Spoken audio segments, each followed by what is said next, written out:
Texas-style green beans and potatoes with bacon are a true favorite of every Texan I've ever met. And frankly, I live with one. My husband's totally Texan, and he just loves green beans prepared this way. First, you saute the bacon until it starts to produce some excess fat. And it's just about to start now. I'm just going to get a little more. I just want to get it kind of evenly dispersed here. As soon as I get some excess fat, I will take it. You can use regular sliced bacon, like the thin sliced bacon, or if you preferred, you could use the thicker sliced. Some women, instead of bacon, they'll use other alternatives such as a ham bone or even salt pork.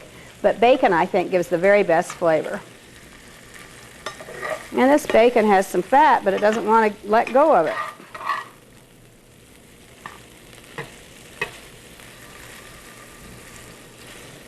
Actually, it seems to me that it's not very fatty. It's certainly not putting it out. And we want to brown some onions. And remember, this is Texas style, and they do things a little differently down there. We're adding the onion, the minced Spanish onion. And we want it to cook until it gets almost clear. So we'll just turn the bacon so it's on top of the onion.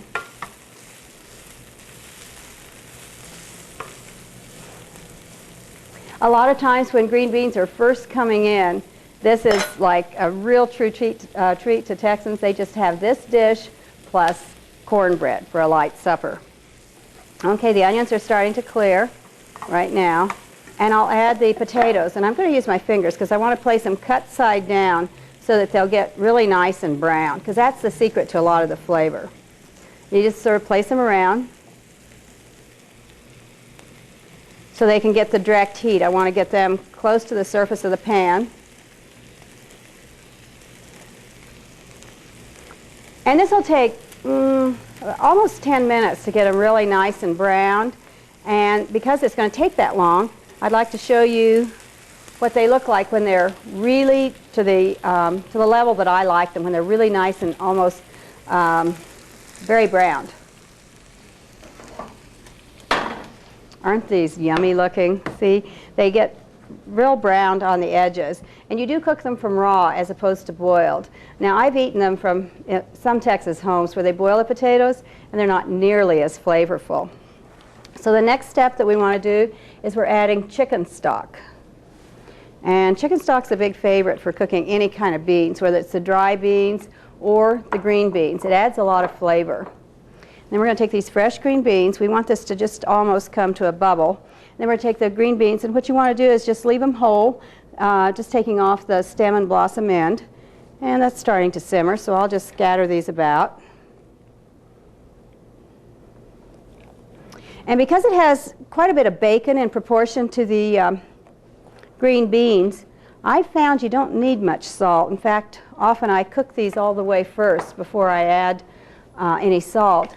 And if the level of the chicken stock doesn't quite come to the level of the green beans, you don't want to cover the green beans, but you want a little more than this. Just add water.